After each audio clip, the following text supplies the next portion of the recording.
शहर के नामी उद्योगपति विक्रम मल्होत्रा की अचानक मौत ने पूरे शहर को हिलाकर रख दिया था। उनकी लाश उनके ही विशाल बंगले की लाइब्रेरी में मिली थी। मौत की वजह जहर। पुलिस अधिकारी आदित्य वर्मा को इस केस की जांच सौंपी गई। ये कोई आम मौत नहीं है सर, फॉरेंसिक एक्सपर्ट ने आदित्य से कहा। जहर बहुत ही धीमे असर करने वाला था, जो उन्हें धीरे धीरे मौत के करीब ले गया। आदित्य ने बंगले में मौजूद लोगों से पूछताछ शुरू की। वहां 3 मुख्य लोग थे, उनकी पत्नी संध्या, उनका बिजनेस पार्टनर अजय खन्ना और उनका नौकर रमेश। सक्के घिरमी टिन लॉक द संध्या मल्होत्रा, एक सुंदर लेकिन रहस्यमयी महिला। आदित्य ने देखा कि वह पति की मौत पर दुखी तो लग रही थी, लेकिन उसकी आंखों में कुछ और भी था, जैसे कोई गहरी चिंता। अजय खन्ना, विक्रम का पुराना दोस्त और बिजनेस पार्टनर। उनकी कंपनी में हाल ही में बहुत बड़ा नुकसान हुआ था, जिससे दोनों के बीच तनाव बढ़ गया था। रमेश, घर का पुराना नौकर जो बचपन से विक्रम के साथ था, लेकिन हाल ही में विक्रम ने उसे चोरी के इल्जाम में निकालने की धमकी दी थी। आदित्य ने पूरे घर की तलाशी ली। लाइब्रेरी में एक अधजली चिट्ठी मिली जिसमें लिखा था, मुझे पता है कि तुमने मेरे साथ क्या किया है, अब मैं तुम्हें नहीं छोड़ूंगा। किसने लिखी थी यह चिट्ठी? फॉरेंसिक रिपोर्ट में यह भी आया कि जहर विक्रम के रोजमर्रा के इस्तेमाल में आने वाली किसी चीज में मिलाया गया था। आदित्य ने रमेश से पूछताछ की। साहब, मैंने कुछ नहीं किया।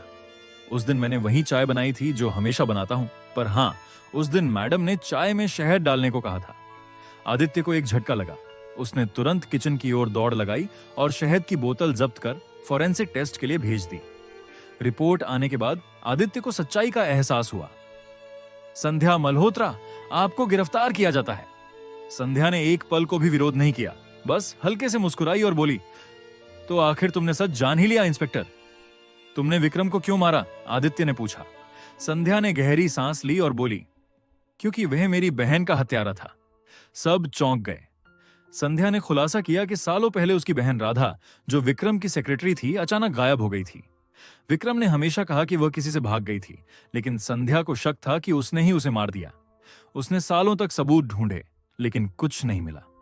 फिर एक दिन विक्रम की लाइब्रेरी में उसे एक पुरानी डायरी मिली, जिसमें विक्रम ने कबूल किया था कि राधा के साथ उसका अफेयर था, और जब उसने उससे शादी की मांग की तो उसने उसे रास्ते से हटा दिया। ये पढ़कर संध्या का खून खौल उठा, लेकिन उसे पता था कि बिना सबूत के वह कुछ नहीं कर सकती।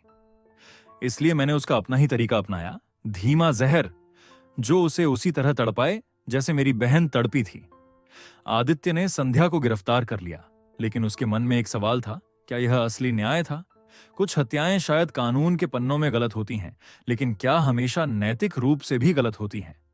संध्या को जेल भेज दिया गया, लेकिन उसकी आंखों में कोई पछतावा नहीं था।